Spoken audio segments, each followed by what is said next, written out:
Subscribe to our channel by clicking the subscribe button. Click the bell button and enjoy the latest uploads from our channel.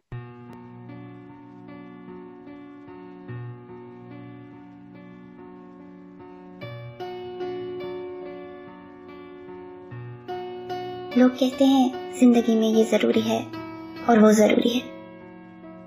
मैं तुम्हें बताऊं, जिंदगी में कुछ भी जरूरी नहीं होता। न माल, न औलाद, न रुतबा, न लोगों की मोहब्बत। बस आप होने चाहिए और आपका अल्लाह से हर पल बढ़ता ताल्लुक होना चाहिए। बाकी ये मसले तो किसी बादल की तरह होते हैं। जहाज की खिड़की से कभी नीचे तैरता कोई बादल देखा है?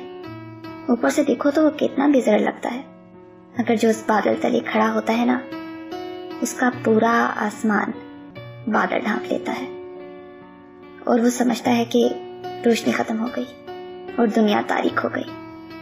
हम भी ऐसे होते हैं, जब जिंदगी पे छा जाते हैं ना तो सब तारीक लगता है।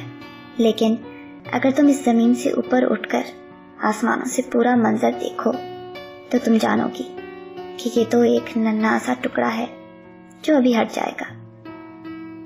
अगर ये स्याह बादल जिंदगी पे ना छाए ना तो हमारी जिंदगी में कभी रहमत की बारिश ना हो, कभी